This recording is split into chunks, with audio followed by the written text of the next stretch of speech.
Hey guys, welcome to an interesting video on Wild Rift.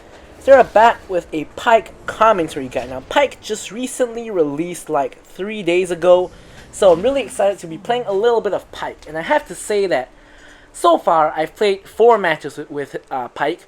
2 matches in support, 1 match in mid, and 1 match in jungle. And so far all that I've noticed is that he is balls of fun. Like he's a champion that I've had so much fun with. Like, it's so fun hooking people, you know, that kind of thing, especially since I don't normally hook anybody playing ADC.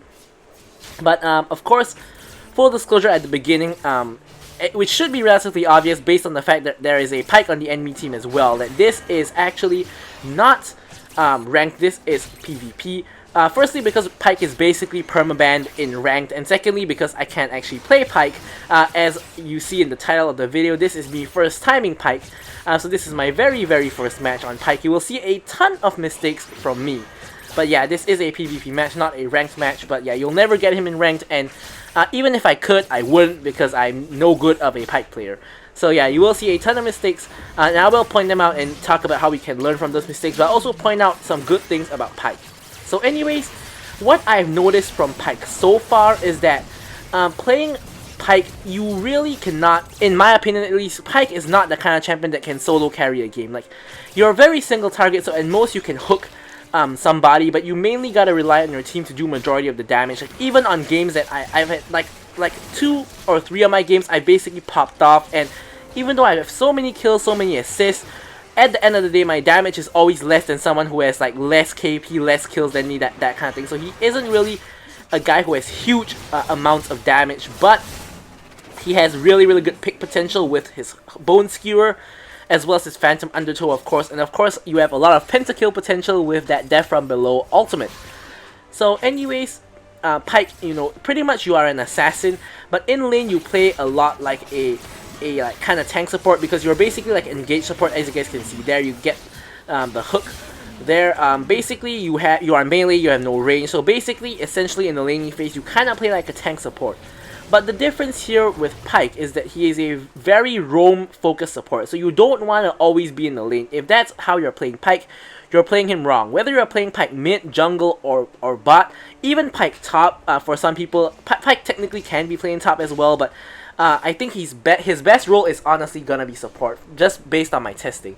So as you guys can see here, when I come out from the base, I'm walking in between 2 lanes, so I can have the option to go back to top lane, or I have the option to go mid. I see a fight going in mid, I immediately W, swim my way down there, and I'm in the fight. So here a Bone Skewer charged up, in between the minions, hook onto the Yasuo, Phantom Undertow for the stun, he's 3v1, and he's gone. So that's what I'm talking about. You always want to be looking out for the roams, and you want to roam to mid, get the kill. So here Jax comes in on mid, so I'm going all the way back to mid, going in with the Death from Below for technically not a KS, because the Xin Zhao did get the full amount of gold as well, but kind of a KS. You know how Pyke works. So yeah, you always want to be roaming here.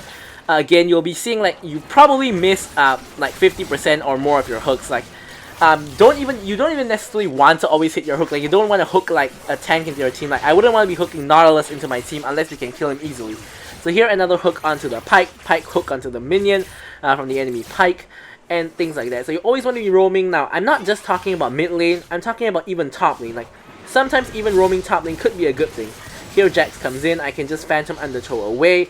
The enemy Pyke goes in, basically 3v1 onto Xin Zhao. Xin Zhao flashes the Pyke ultimate, so really nice reaction from the Xin Zhao.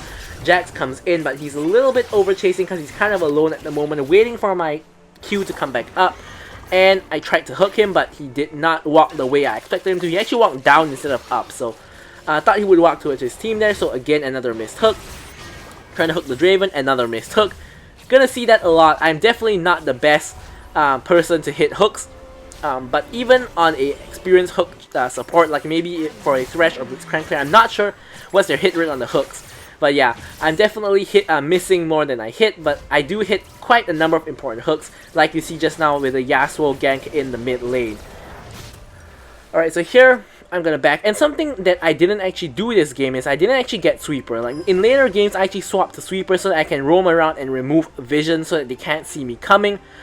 Even though the Phantom Undertow already gives you camouflage, but with a second level of camouflage with that Sweeper, basically you will always never be spotted on the approach.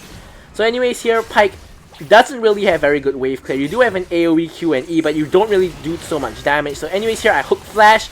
As I said, I hook when it matters, and I execute him with the death from below. The enemy Pyke is like 1 HP at the moment. When I say 1 HP, I mean 1 HP from execute. Now I kind of misjudged how much damage I did there. I did actually get the kill, but I didn't actually manage to hit the execute, so no reset on ultimate from me. I hook the Yasuo, I go in for the kill, and turns out Jinx actually was in range to get the kill. Now, I actually thought Jinx wasn't in range, which is why I went in to go for the Yasuo. If I realized Jinx was in range, I wouldn't even have gone in at all and gave Jinx the kill, and I wouldn't have died for it. So I was actually just willing to die for the Yasuo kill. They're probably not worth giving Yasuo shutdown, but hey, you know, in my first game of Pyke, I'm really bloodthirsty, so not really making the best decisions over here, but it is a PvP game after all for fun. It's not ranked. Of course, I'm not trying to die, but I would die for a kill. So anyways, here Rift Herald is up. We want to be roaming for the Rift Herald. So here I'm roaming down to the bot lane. So what I want to actually do is get a pick on Nautilus first in a 3v1. But Darius managed to chase him away, and I don't quite land the hook. Even if I did, I honestly don't think that we kill him there. But anyways, here we're going to go for the Rift Herald. So now while we're taking the Rift Herald, I want to actually briefly discuss what kind of build and runes you go for on Pyke. So for Pyke's build, it's honestly really obvious. You want to go full lethality because he scales off of lethality. So you want to start off with Youmuu's to increase your roaming potential. Then you go for Duskblade of Drakthar, which gives you a lot of damage potential. And then you go for the Age of Night, which gives you that shield as well as more lethality. In between, you can go for an enchant. Normally, it's Protobelt or Zhonya's. Protobelt, I found, is going to be very useful for your mobility, like just escaping from people or getting people. So here I go in on Yasuo. Echo as well, and I'm again misjudged by about 1 HP. Like, if you saw the threshold, it was just slightly above the execution threshold. I thought Echo would auto attack him and I get the execute, but that did not quite happen. So instead I end up dying there, but Echo does manage to trade.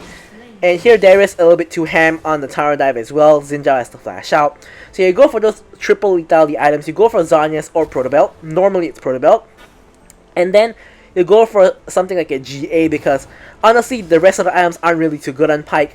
And then you go for either a Moral Reminder or a Seralda's Grudge. Just I would recommend a Moral Reminder for the Grievous Wounds to help out your team a little bit more, but that's basically Pyke's build. Basically it's just that. So yeah, for his runes, you want to take the water walking, I forgot what it's called, the Pathfinder. The Pathfinder, as you guys can see, to get more roams off. And then for the domination rune, I like to take weakness because you're going to be hooking and stunning a lot of people. It's going to help you and your team do more damage. For the middle one, you can take whatever you want, but I think I normally take Nullifying Orb just for the early game fighting purposes. And for your keystone, you really have two options. It's really between, but before we get into that, let's talk about the fight here. So here, basically me and the enemy Pyke both miss everything, and sort of a little skirmish kind of breaks out. They're both relatively low. When I say low, I mean like in comparison to my execution trash line. So they are like pretty close there, like especially the Draven. But Draven's gonna lifesteal everything back off of his Bloodthirster basically. So Draven's no longer really low. As you can see, he's back to like kind of full health. So not quite. So here I'm trying to go for the Pyke. Pyke kind of outs me for I don't know why, because I wasn't really that low. So here I'm trying to go for the Pyke, get him down to the execution threshold, but it doesn't quite happen. I try to out Draven, but Draven flashes, so I don't quite get the Draven. I flash forward to kill Draven as well as avoid Pyke CC, and then I Phantom Undertow back to stun the Pyke and let my teammates get the kill. So kind of a bit messy, like mechanically a lot of misplays like throughout that fight from both me and the enemy Pyke, but eventually we do come out on top. So for your keystones, you really have two options. It's basically between Aftershock and Electrocute. Now Electrocute obviously ties into your full-on burst damage. Like with Electrocute, you can easily one-combo people. By that I mean hook, Phantom Undertow, auto attack, Electrocute proc, ultimate. Like you can easily execute one person, but I really don't quite like Electrocute because Pyke, I think, I don't know this for a fact, but I think Pyke may be the most squishy champion in the game. Like maybe aside from Kayle. Probably Kayle is the squishiest, Pyke might be the second squishiest, and maybe comparable to Caitlyn as well. But Pyke is so squishy, like when you go in, you get popped like instantly. The only thing saving you is if you can get out of vision and you can proc your passive. That could save you. But aside from that, Pyke is so squishy that I think you need to take Aftershock. Now Aftershock is the other option you have on Pyke, and I did play League PC previously, and in League PC I did play a little bit of Pyke as well. And Aftershock has always been a better choice than Electrocute, even in League PC. Now, it always is a better choice because you need that little bit of tankiness from that rune to be able to survive a little bit like longer when like people attack you. Because if not, you're really just gonna die way too quickly. And I really personally don't like the Electrocute Pyke path, at least for now. Now, I will say that Electrocute a lot more snowbally of a rune. Like if you can like use your Electrocute to your advantage at the beginning.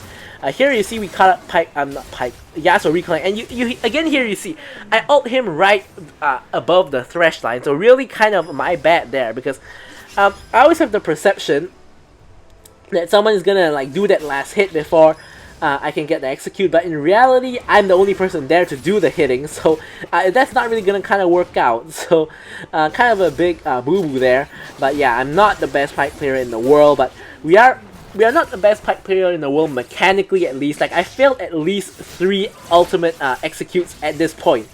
However, in macro-wise, I am playing Pyke really well. Like you saw my roams to mid, my roams to bot, and I'm roaming all around the map. Basically, where your team is, you wanna be.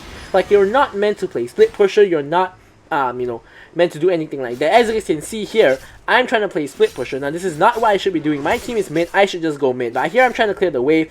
I realize the fight is going to break out. The next wave comes in. I'm going to ignore the wave. I'm going to W all the way over to mid lane. And the fight's already broken out. I'm going to try to kill some people. So here, I get execute on the enemy Pyke. I get execute on the enemy Nautilus.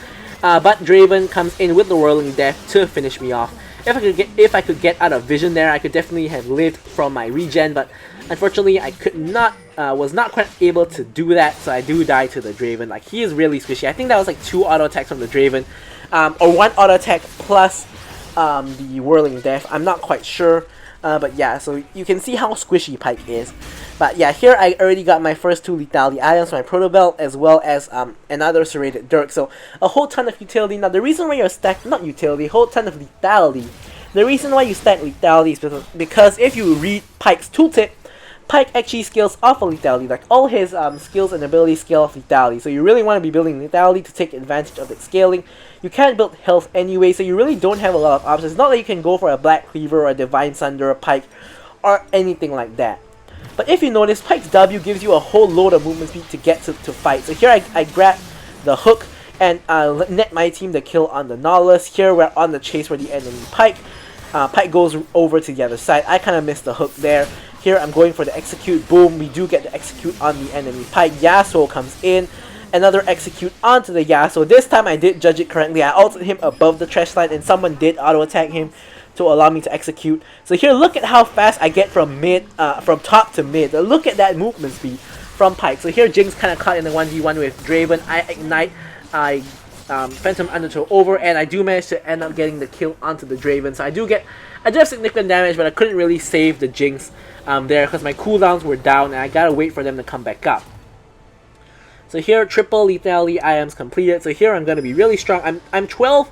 3 and 10 by the way, so a whole ton of kills on me. Like compared to my team, like I have a lot of my team's kills, sorry, almost half of my team's kills. A lot of it is of course attributed to the ultimate, where it's gonna help out the team a lot in terms of getting the goal advantage. Now you see here the goal advantage of my team is over 10k. In reality it is, but a lot of it is from Pyke. So here I managed to hook the Jax blind, but I hook him into the bush, so I can't actually see him, and I get hooked over myself. Now look at that, like, is he not below the execution trash line? I'm pretty sure he was, but I have no idea why he didn't die there to the ultimate.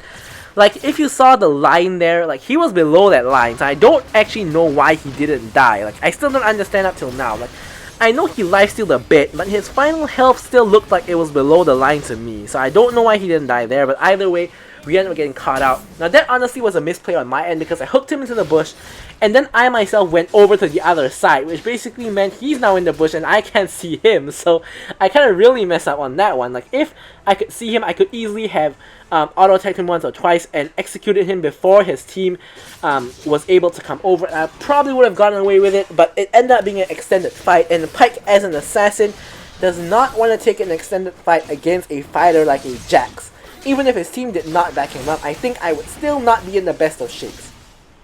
Anyways, off of that death, my team is able to pick up the dragon, and I'm headed back on over to help my team out. Of course, I spot a fight happening up in the raptor pit, so I'm gonna proceed on to try to roam over. Echo doing really well already in the fight. So here I'm gonna try to hook somebody, hook the Pyke. There we go. We got the hook on the Pyke, executing the Pyke as well. I'm gonna get the execute onto the Nautilus as well. So if you, in case you didn't know, if you actually use your ultimate and the person dies before you land, you don't actually get the kill, but you still get the goal as if you got the kill. So that's something about Pyke's ultimate that you do have to note. And another thing you can note with Pyke's ultimate is, if you've gotten all the kills you have already, you still have a charge of the ultimate. You can actually use it on minions, or use it in this case on the Baron to just do a little bit of damage. Now the damage you do to like minions is basically negligible, but hey, you know, you have it up available for use anywhere. You're not going to be executing anybody else, so why not just use it to do a little bit of damage to the Baron or the minions, you know, whatever that may be. So yeah, anyways, here I'm going to build towards the GA. And yeah, so here we got ourselves the Baron already. We're going to be really strong. My team is hidden onto mid. Looks like they want to kind of get a pick onto the Draven. But I'm just going to use the Baron buff to buff up the minions and see if I can fish for any hooks. Nautilus barely gets behind the minions, so don't quite connect on that one. And we're just going to see what we can do here. Jack already used his jump. I'm going to hook him back. Phantom Undertow in, execute. Basically that was a solo kill, but here I get CC'd by Nautilus and I get executed by the enemy Pyke. However, kicking off the fight allows my team to basically push in onto both lanes. I mean, the minions are basically pushing in, not quite my team, but the minions will get both inhibitors in the bot as well as the mid lane. And that pretty much, I believe, allows my team to end the game. There we go. So, as usual, I'll leave you guys with the stats. So, thank you so much for watching this video, guys, and goodbye.